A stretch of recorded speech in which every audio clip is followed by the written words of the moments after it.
Prière de l'âme qui choisit de vivre dans la divine volonté. Seigneur Jésus, je me fonds dans ton éternelle volonté. Libère-moi entièrement. J'ai vraiment besoin de ton aide, parce que par moi-même, je ne suis rien. Je veux te faire plaisir en tout ce que je fais. Si parfois je suis sur le point de m'éloigner de ta volonté, ramène-moi aussitôt. Je veux le fermer fermement. Ce que tu aimes, c'est que je renonce à ma volonté personnelle. Ainsi seulement, ta divine volonté peut s'investir en mon âme, la diviniser et la faire tienne. Jésus, je me plonge en toi, et toi, tu te plonges en moi. Dans cette plongée de l'un en l'autre, tu me communiques une nouvelle fraîcheur et un nouvel amour. Ton amour pour moi, c'est comme une rosée céleste qui me couvre de ta sainteté, de ta puissance, de ta sagesse. Les anges et les saints voient seulement mon grand désir de toujours demeurer dans ta volonté. Alors, tout le ciel me sourit et fait la fête. Je demande à ta maman et la mienne de me garder dans son cœur maternel pour qu'elle m'enveloppe de son tendre amour et qu'elle m'embellisse de sa beauté et de sa grâce. Je m'immerge à l'intérieur de ces océans d'amour afin que je t'aime comme elle t'aime.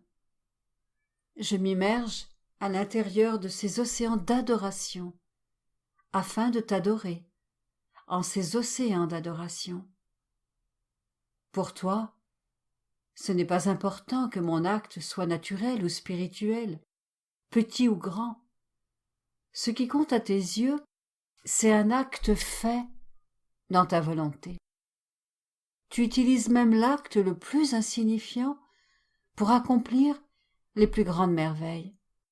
Tu veux que ta volonté fasse lever son soleil de lumière, sa sainteté et son amour sur chacune de mes actions. Qu'il en soit ainsi. Fiat. L'inestimable valeur de la connaissance de Dieu. Extrait du Livre du ciel, compilé par Thomas Faye et traduit de l'anglais par Jean-Claude Lemise. Réflexion préliminaire. Le degré de connaissance de Dieu au paradis fait le degré de bonheur des élus. Chacun de ces derniers est parfaitement heureux, mais un seul degré de cette connaissance de l'Éternel, je dirais le moindre degré, vaut infiniment plus que tous les trésors imaginables des mondes créés, parce que c'est pénétrer un des secrets infinis de l'infini même. Toutes les souffrances, les tortures physiques et morales s'abattant sur un être humain pendant des millions d'années n'atteindraient jamais, par leur mérite, la valeur d'un seul de ces degrés. Tiré des écrits de la bienheureuse Dina Bélanger. Maintenant, de sainte Faustine Kowalska. Ô Sainte Trinité, Dieu éternel, je vous remercie de m'avoir fait connaître la grandeur et les divers degrés de gloire que les âmes peuvent atteindre. Quelle grande différence il y a entre 2 degrés de profonde connaissance de Dieu. Oh, si les âmes pouvaient le savoir. Oh mon Dieu, si je pouvais en gagner une de plus, je supporterais volontiers toutes les souffrances que tous les martyrs ont endurées.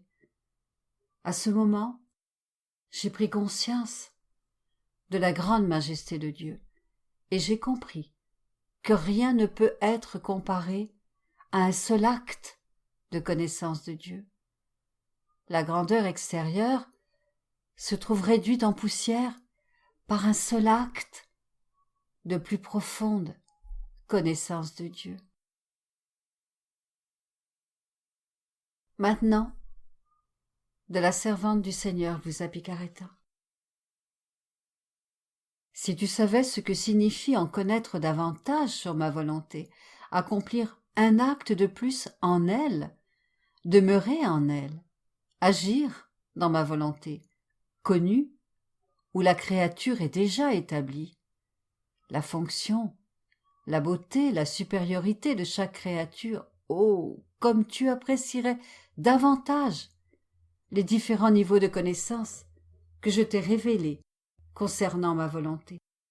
Juste un peu plus de connaissance sur ma volonté élève l'âme à une telle hauteur si sublime que les anges eux-mêmes en deviennent étonnés et ravis et s'exclament sans cesse « Saint, Saint, Saint ».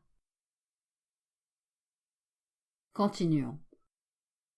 Le royaume de Dieu est en nous, mais nous devons en prendre conscience, apprendre à le connaître, le désirer, le vouloir, le posséder, comprendre et vouloir ce qu'il veut faire en nous et avec nous, et ce que nous pouvons faire en lui et avec lui, et ce qu'il veut que nous fassions en lui et avec lui.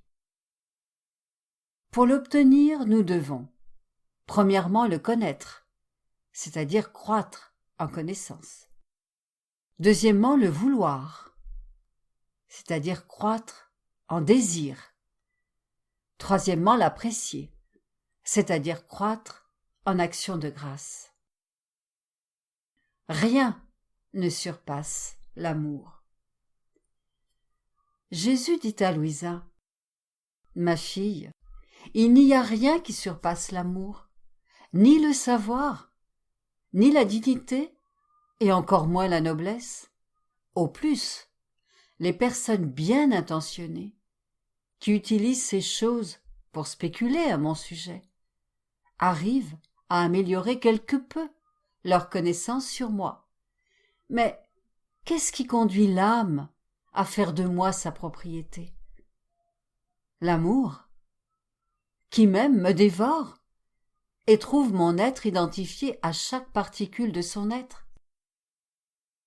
Il y a autant de différences entre celui qui m'aime vraiment et les autres, quelles que soient leurs conditions et leurs qualités, qu'il y a de différences entre celui qui connaît un objet précieux, l'apprécie et l'estime, sans en être le propriétaire, et celui qui en est le propriétaire. Qui est le plus heureux? Celui qui connaît seulement l'objet ou celui qui en est le propriétaire? Bien sûr, celui qui en est le propriétaire. L'amour supplée le savoir et le surpasse. Il supplée la dignité et surpasse toutes les dignités. En donnant la dignité divine, il supplée à tout et surpasse tout. Jésus ajoute, de plus, ce dont l'homme a le plus besoin, c'est d'amour. L'amour est pour l'âme ce que le pain pour la vie corporelle. L'homme peut se passer de connaissance, de pouvoir ou de sagesse, parce que ces attributs sont utiles seulement dans certaines circonstances. Mais que pourrait-on dire si j'avais créé l'homme sans l'aimer? Pourquoi l'aurais-je créé si je ne l'avais pas aimé?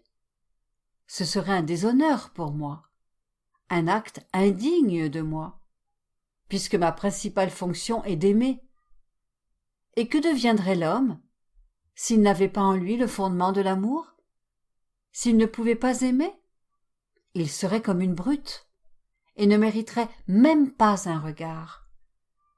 L'amour doit tout pénétrer, il doit imprégner toutes les actions humaines, comme l'image d'un roi apparaît sur toutes les pièces de monnaie de son royaume.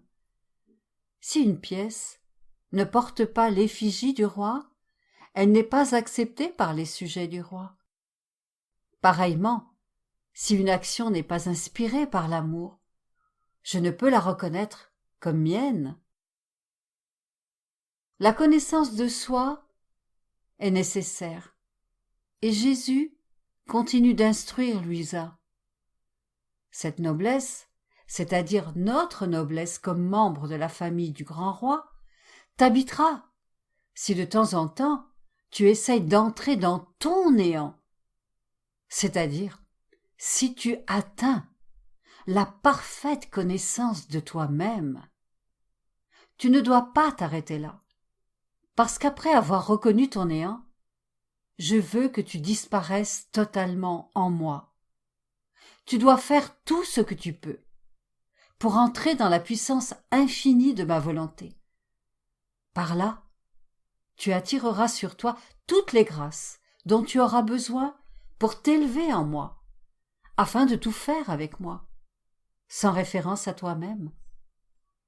Ma fille, le soutien de la vraie sainteté, c'est la connaissance de soi. La connaissance de soi détache l'âme d'elle-même, qui finit par s'appuyer totalement sur la connaissance qu'elle acquiert de Dieu. Ainsi, lorsqu'il ne reste plus rien de son être propre, de son moi, l'œuvre de l'âme est celle de Dieu lui-même. Plus une âme se dépouille des choses naturelles, plus elle acquiert les choses surnaturelles et divines. Plus elle se dépouille de son amour-propre, plus elle acquiert l'amour de Dieu. Moins elle est ambitieuse, moins elle s'efforce d'acquérir la connaissance des sciences humaines, à jouir des plaisirs de la vie, et plus elle acquiert la connaissance des choses célestes et des vertus. La connaissance de soi vide l'âme d'elle-même et la remplit de Dieu. L'âme, par exemple, ressent en elle l'anéantissement d'elle-même. Elle voit son néant, sa misère et son incapacité à accomplir même un soupçon de bien. Ensuite, alors qu'elle est dans cet état, Dieu lui communique sa grâce et la grâce de la vérité. De plus, en toute chose, l'âme se voit vraiment telle qu'elle est, sans tromperie ni obscurité. Puis Dieu, qui par nature est vérité éternelle, et qui ne peut ni tromper, ni être trompé, communique cette connaissance à l'âme, et l'âme devient par grâce ce que Dieu est par nature. C'est-à-dire que l'âme ressent un dédain pour les choses terrestres, voyant en elles l'instabilité, la fugacité, la fausseté et la corruption, toutes choses ne méritant que notre mépris. Dans une de ses lettres, Louisa écrit « Par conséquent, dirigeons notre prière vers le Seigneur et la Reine du ciel, pour que soit connu ce grand bien, puisque sa connaissance, c'est-à-dire la vie dans la divine volonté, nous amènera à posséder un si grand bien. À vrai dire, c'est à vous faire pleurer de voir que les gens ne désirent pas connaître la divine volonté, car c'est sa connaissance même qui amène sa possession. Voyez combien elle est belle. » Et Jésus poursuivit. « Alors, grâce à la connaissance de mon essence qui jour après jour deviendra plus vive en toi, tu acquerras la plénitude de mon amour. Qu'est-ce qui enlève de l'âme les taches d'imperfection et lui donne la connaissance de l'objet qu'elle possède? Ma volonté? Qu'est-ce qui renforce et stabilise l'âme, la gardant confirmée dans la grâce? Ma volonté? Vivre dans ma volonté est le sommet de la sainteté et entraîne une évolution continuelle dans la grâce. Les rois mages m'ont offert leurs cadeaux, et j'avais toutes les générations humaines présentes en leur personne, et tous ont participé au mérite de leur bon travail. La première chose qu'ils m'ont offerte était de l'or, et moi, en retour, je leur ai donné l'intelligence et la connaissance de la vérité. Mais sais-tu quel or je veux maintenant des âmes? Ce n'est pas l'or matériel, non, mais l'or spirituel, c'est-à-dire l'or de leur volonté, l'or de leurs affections, de leurs désirs, de leurs préférences, l'or de leur essence entière. C'est tout l'or que l'âme possède, et je le veux tout à moi. Je répète mon fiat, dans la mesure où l'âme agit dans ma volonté, et ainsi, de nouveaux cieux, des soleils et des étoiles naissent. Comme l'âme comporte une intelligence, ces cieux sont de nouveaux cieux d'amour, de gloire, de lumière, d'adoration et de connaissance. Ils créent une telle beauté multiforme que moi-même en suis ravi. Les saints, les anges et le ciel tout entier ne peuvent en détacher leur regard. Plus je te parle de ma volonté, et plus tu acquiers de nouvelles connaissances. Plus tes actes ont de la valeur dans ma volonté, et plus tes richesses augmentent. Il en va ainsi pour ma volonté, et pour les vertus, dans la mesure où l'âme comprend ces choses et les connaissances qui y correspondent. Ces actions prennent des valeurs et des richesses nouvelles. Ma fille, sais-tu pourquoi je suis si heureux? Mon bonheur et ma joie, c'est de te voir écrire.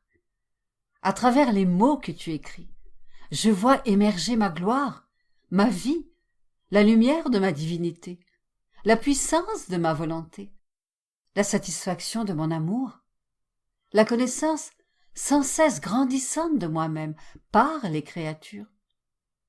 Je vois tout cela sur les mots que tu écris. À chaque mot, je respire l'odeur agréable de mes parfums, et je vois ces mots courir parmi les populations et leur apporter de nouvelles connaissances. Mon amour, épanouissant, et les secrets de ma divine volonté. Oh, cela me rend si heureux. Je veux donner aux enfants de ma volonté l'autorité sur tout. Mon pouvoir et le leur doivent ne faire qu'un. Si je suis roi, ils doivent être rois. Et si je t'ai communiqué la connaissance de tout, ce n'est pas seulement pour que tu saches, mais pour que tu gouvernes et que tu participes à la préservation de toutes les choses créées. Au même titre qu'à partir de moi, ma volonté s'étend sur toutes les créatures. Je veux aussi qu'elles le fassent à partir de toi. Mieux on connaît une chose, plus elle peut être utile. Par conséquent, considère attentivement le grand bien que je veux donner, pas seulement à toi, mais aussi à d'autres, dans la mesure où la connaissance de la vie dans ma volonté sera répandue, elle sera aimée, et pour celles qui aiment ma volonté, leur amour absorbera tout le bien que leur connaissance de ma volonté, comme une mère fertile, aura engendré en elles. J'ai attendu tant de siècles pour manifester les bienfaits de ma volonté œuvrant dans la volonté des créatures, et les bienfaits de la volonté des créatures œuvrant dans ma volonté, parce que j'élèverai ainsi les créatures presque à mon niveau. Aussi, je devais préparer les créatures et les disposer à progresser d'une connaissance limitée à une connaissance plus grande. J'agis comme un professeur qui doit d'abord enseigner l'alphabet avant d'en venir à l'écriture puis à la composition. C'est ainsi que je dévoile la vie dans ma volonté. Vois-tu pourquoi il est si nécessaire que ma volonté soit connue sous tous ses aspects, que soient connus ses prodiges, ses effets, sa valeur. Vois-tu aussi pourquoi il est nécessaire de faire connaître tout ce que j'ai réalisé pour les créatures, et ce que les créatures doivent elles-mêmes réaliser. La connaissance de ces choses sera un aimant puissant pour les attirer, pour les inciter à recevoir l'héritage de ma volonté, et pour faire poindre cette génération des enfants de la lumière. Sois attentive, ma fille. Tu seras le porte-parole et la trompette pour convoquer cette nouvelle génération que je chéris tant et que je désire si ardemment. L'attention est le chemin vers la connaissance. Sois donc plus attentive et suis la volonté de ton Jésus. Par ta vigilance, tu sauras où tu es et ce que tu fais. Ta vigilance te fera apprécier et estimer davantage le palais divin de ma volonté. Ainsi donc dépêche-toi, afin que ma volonté puisse révéler tout ce que l'éternelle volonté a réalisé dans mon humanité. Cette connaissance fera naître tellement d'amour chez les créatures qu'elles s'y soumettront et la laisseront régner en elles. Chaque nouvelle action que tu fais dans ma volonté me stimule à accorder une connaissance supplémentaire et à te parler d'autres merveilles, parce que je veux que tu connaisses le bien que tu fais, que tu l'apprécies et que tu désires de plus en plus posséder ma volonté. Quand je vois que tu l'aimes et que tu reconnais sa valeur, je t'en donne la possession. La connaissance est l'œil de l'âme. L'âme, sans la connaissance, est aveugle concernant ses bienfaits et ses vérités. Dans ma volonté, il n'y a pas d'âme aveugle. Chaque nouvelle acquisition de connaissance lui apporte plutôt une vision plus grande. Lorsque je désigne une âme pour une sainteté spéciale ou une mission particulière, ce sont mes propres mains qui sont à l'œuvre dans l'âme de cette créature, lui donnant tantôt la souffrance, tantôt l'amour ou la connaissance des vérités célestes.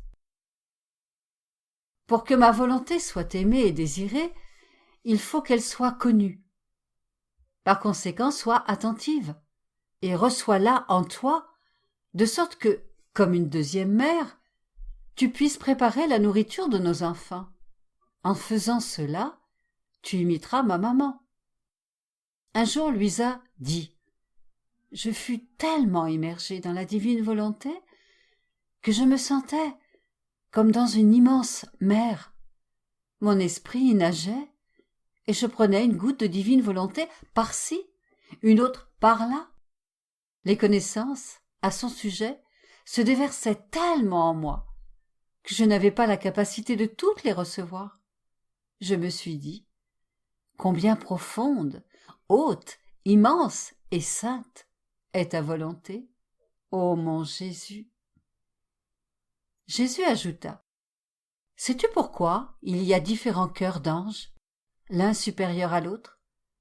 Parce que ma volonté s'est manifestée dans son acte, à certains, par une seule part de connaissance et de prérogative, à d'autres par 2 parts, à d'autres par 3 et à d'autres par 4, jusqu'au 9e cœur. Et avec chaque aspect additionnel de l'acte de ma volonté manifesté, certains deviennent supérieurs à d'autres. Certains ont été faits plus capables que d'autres et plus dignes d'être proches de mon trône. Plus ma volonté est manifestée en eux, et plus ils se maintiennent en elle, plus ils sont élevés, embellis, rendus heureux et supérieurs aux autres. Vois donc comme tout est dans ma volonté, et comment les anges, sachant cela, se fixent en elle, sans jamais la quitter, restant dans cette même volonté d'où ils sont venus, et en connaissant plus ou moins la science divine de ma suprême volonté. Les différents cœurs des anges ont été constitués, avec leur beauté distincte, leurs services divers, et toute la hiérarchie céleste. La connaissance ouvre les portes aux bienfaits qui sont connus, et à la mesure des connaissances que je t'ai données concernant ma volonté, des portes différentes de bienfaits se sont ouvertes pour toi, portes de lumière, de grâce et de participation divine. Ces portes sont ouvertes pour toi. Et quand cette connaissance rejoindra les créatures, ces portes s'ouvriront pour elles. Parce que la connaissance fait monter l'amour vers le bien qu'elle découvre, et la grande porte que j'ouvrirai sera ma volonté, pour fermer la petite porte de leur volonté.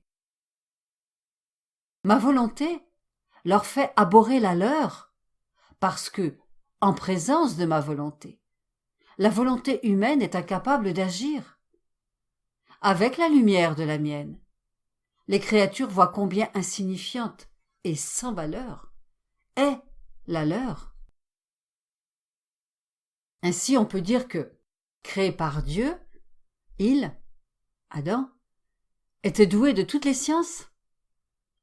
Ce que les autres apprenaient avec tant d'efforts, il en était doué d'une surprenante manière. Il possédait par conséquent la connaissance de toutes les choses de cette terre.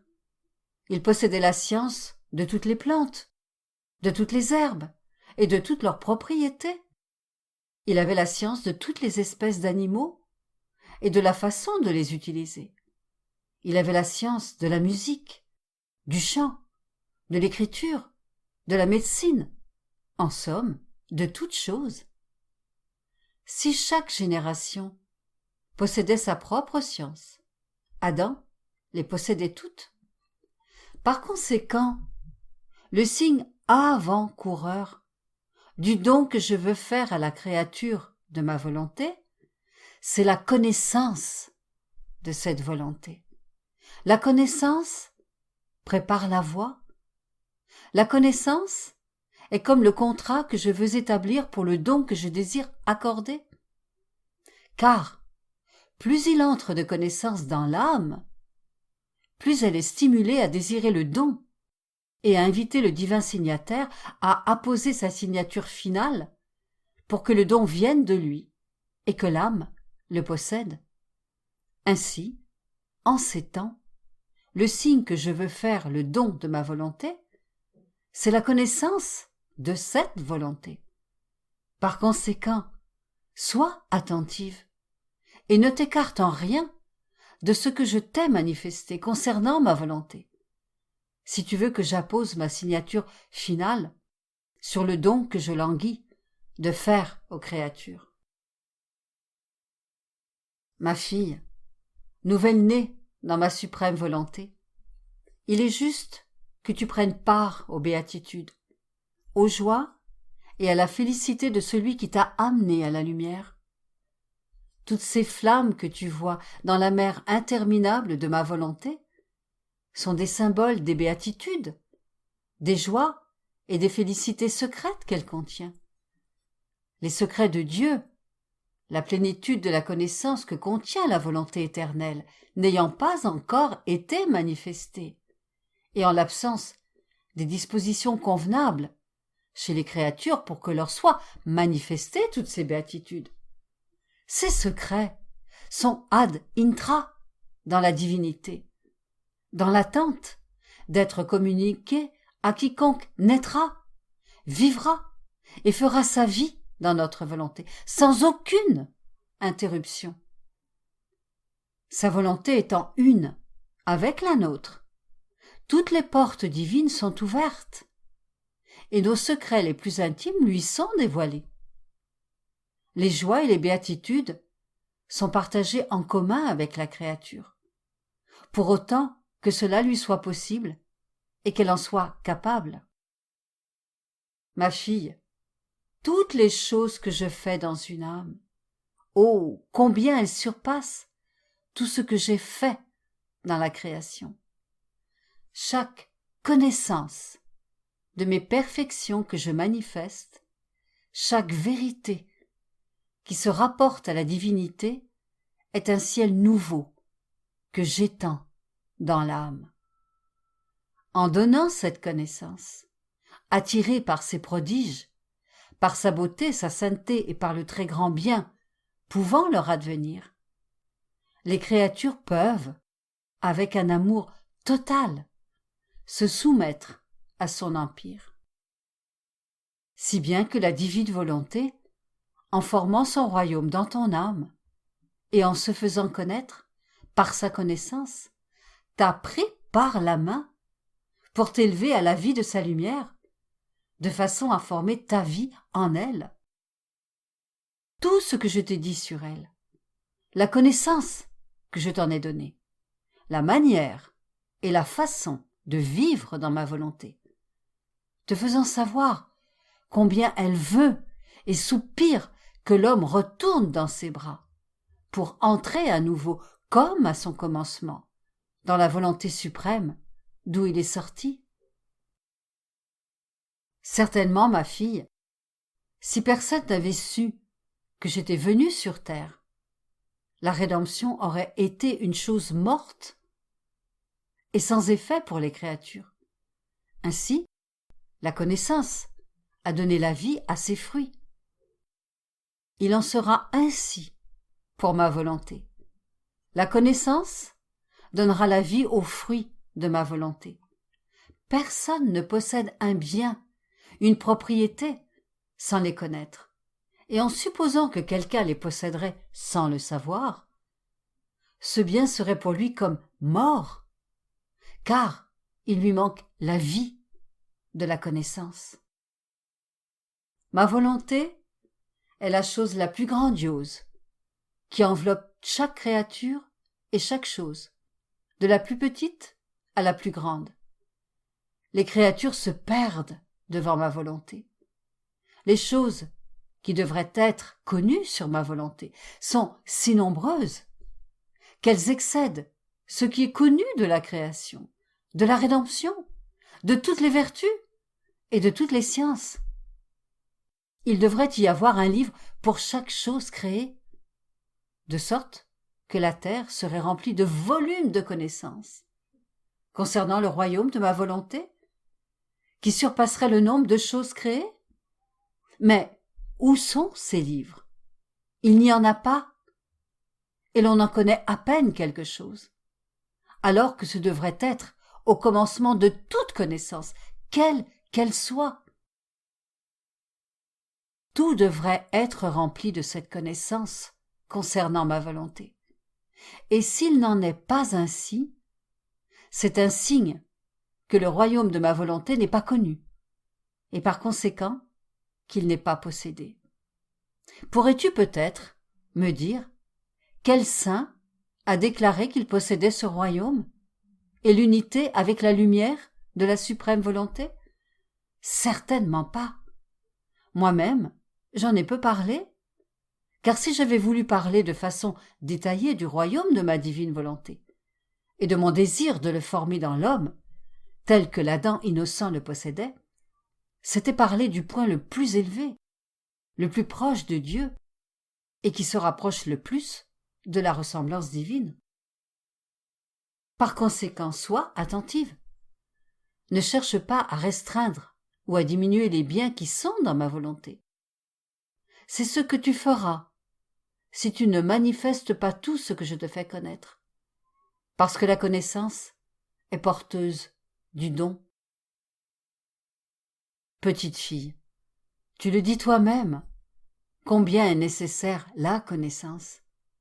Si elle est nécessaire pour toi, combien plus pour les autres. Rédemption.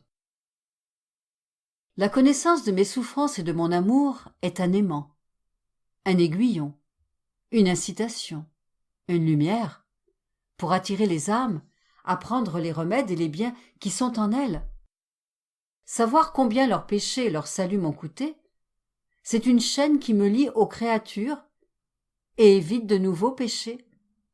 Par contre, si rien n'avait été connu de mes souffrances et de ma mort, ne sachant pas combien son salut m'avait coûté, personne n'aurait pensé à m'aimer et à sauver son âme.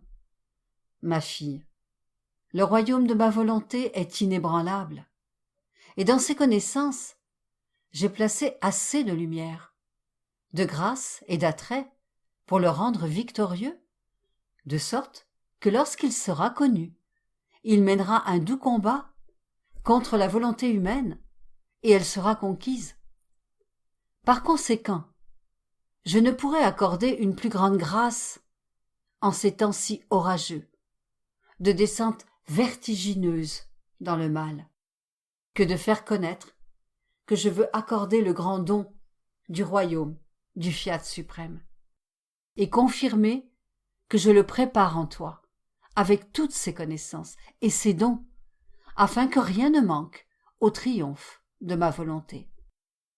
Par conséquent, sois attentive au dépôt de ce royaume que je fais en toi. Plus tu t'abandonnes dans ma suprême volonté, plus tu avances dans ses voies, plus tu acquiers de connaissances, et plus tu prends possession des biens qui sont en elle. Car, pour l'âme qui vit dans la divine volonté, il y a toujours quelque chose à savoir et à apprendre, parce qu'elle est le premier héritage donné par Dieu à la créature. Fille, le moyen le plus facile de hâter la venue de ma volonté sur la terre, c'est sa connaissance. Elle apporte la lumière et forme dans les créatures l'acte premier de Dieu sur lequel elles doivent modeler leurs propres actes. Ma très chère, si tu savais ce que signifie avoir la moindre connaissance sur ma volonté, les âmes qui posséderont l'acte premier de Dieu seront douées d'une force magnétique, d'un puissant pouvoir d'attraction par lequel elles attireront et conquerront d'autres âmes. Par conséquent, plus je manifeste de connaissances sur ma volonté, plus je hâte le retemps du règne de mon fiat sur la terre. Tu vois donc la nécessité de ces connaissances. Si un bien n'est pas connu, il ne peut être ni aimé ni désiré. C'est pourquoi les vérités que je te manifeste pour faire connaître ma volonté seront les messagères, les précurseurs qui annoncent mon règne. Elles amèneront la véritable rénovation du monde. Elles feront tout pour séduire et conquérir les créatures. Sache que lorsque nous faisons connaître un bien, une vérité, une connaissance qui nous appartient, c'est parce que nous voulons en faire don à la créature. Nos connaissances sur notre fiat aideront et prépareront la créature de manière surprenante à recevoir ce don. Et ce qu'elle n'a pas obtenu jusqu'à aujourd'hui, elle pourra l'obtenir demain. Oh, comme je voudrais que tous sachent ce que signifie vivre dans ma volonté. Cette connaissance est semblable à l'appétit qui crée le désir de savourer la nourriture. Mais sans appétit, on ressent de l'aversion pour cette même nourriture et on n'y prend pas plaisir. Telle est la connaissance. C'est la petite porte pour mes dons, le bien que je veux faire aux créatures. Et c'est la confirmation de la possession. La connaissance génère l'estime et l'appréciation de mes vérités. C'est alors seulement que je parle, lorsque je sais que mes paroles sont aimées, écoutées et appréciées. Mieux encore, lorsque je vois de l'estime et de l'amour, je me sens attiré par mon amour à manifester d'autres vérités. De plus, pour chaque acte que la créature accomplit dans notre divin vouloir, nous redoublons pour elle le règne de notre volonté. Lorsque cet amour l'investit, il apporte avec lui notre sainteté, notre bonté et notre sagesse. Nous pouvons dire que ces actes sont les ravisseurs de notre amour. et de notre sainteté, ils ouvrent la voie à la connaissance de qui nous sommes et de combien nous aimons les créatures. Avant même que la créature puisse dire « Je vous aime », elle acquiert la connaissance qu'elle doit premièrement recevoir le « Je t'aime » de son Dieu et permettre ainsi à son « Je vous aime » de rencontrer le divin « Je t'aime », comme si elle était en compétition avec son Créateur. Il ne s'agit pas d'un bien quelconque, mais de l'établissement du royaume de la divine volonté sur la terre. Ce bien sera si grand qu'aucun autre ne peut lui être comparé. Tous les autres seront comme des gouttes d'eau devant la mer, de petites étincelles devant le soleil. Par conséquent, ne sois pas surprise si, comme tu dis, cette fois, c'est bien réussi. Ton emprisonnement continuel était nécessaire à mon amour pour me tenir compagnie et me permettre de te parler de la connaissance de ma volonté, qui est pour moi si importante et qu'il me fallait faire connaître. Toute connaissance est dirigée vers ceci. Libérer la créature des chaînes de sa volonté, de ses passions et de ses misères. Ma fille, lorsque la créature s'abandonne dans notre volonté, notre satisfaction est si grande qu'elle se déverse en nous et que nous déversons en elle notre vie nouvelle, notre amour nouveau, notre sainteté nouvelle et une connaissance nouvelle de notre être suprême. Après tout, pourquoi aurions-nous fait la créature si nous ne voulions pas nous faire connaître? C'est la connaissance qui nous fait descendre en elle et qui lui donne les ailes pour monter jusqu'à nous. Aussi, lorsque nous voyons ton désir d'en savoir davantage sur notre volonté, nous préparons immédiatement pour toi les plus belles surprises de notre fiat omnipotent, non seulement pour te faire connaître, mais pour te donner le bien que nous te révélons. Tu dois savoir que chaque connaissance que je manifeste et chaque acte accompli dans ma volonté, courtisé par la connaissance que j'ai manifestée, est une semence divine que l'âme acquiert. Cette semence produira une science divine nouvelle et, ô combien la créature saura parler le langage de son Créateur.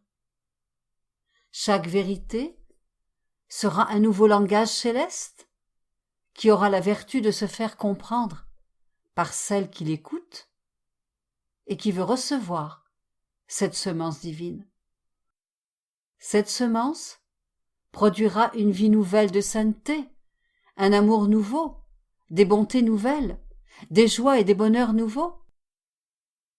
Ces semences de ma vérité seront autant de nouvelles propriétés divines que l'âme pourra acquérir. Tu dois savoir que les semences divines que l'âme acquiert en vertu des connaissances de mon fiat sont autant de degrés de notre connaissance et de notre gloire auxquels l'âme va participer lorsqu'elle aura terminé sa vie ici-bas et qu'elle arrivera dans notre céleste patrie. Pour correspondre à la connaissance acquise sur terre, elle acquerra la double connaissance de notre être suprême dans notre séjour céleste, et chaque semence divine qu'elle aura reçue sera un degré de gloire, de joie et de bonheur, de sorte que le bonheur, la joie, la gloire des bienheureux sera proportionnée à la connaissance qu'ils auront eue de nous. Leur gloire et leur joie augmenteront en proportion des connaissances qu'ils auront acquises. Une seule connaissance de plus fera monter ces bienheureux à une telle hauteur que toute la cour céleste en sera étonnée parce qu'une connaissance supplémentaire est une vie divine nouvelle que l'âme acquiert et qui possède des biens et des joies infinies. C'est pourquoi nous attendons de nos enfants qu'ils vivent dans notre volonté pour nous faire connaître sur la terre, parce que notre volonté sera pour ces âmes comme un maître qui leur enseignera les sciences nouvelles de leur Créateur et les rendra belles, sages, saintes et nobles en proportion des sciences acquises. Nous les attendons dans notre cours céleste pour les inonder de nos joies, de nos beautés et de nos bonheurs nouveaux que, jusqu'à présent, nous n'avons pas été capables de donner. S'il n'y a pas de connaissance, nous ne pouvons rien donner, et la créature ne peut rien recevoir. Celle qui vit dans notre volonté nous connaît. En entrant dans notre volonté, elle donne son baiser à son Père.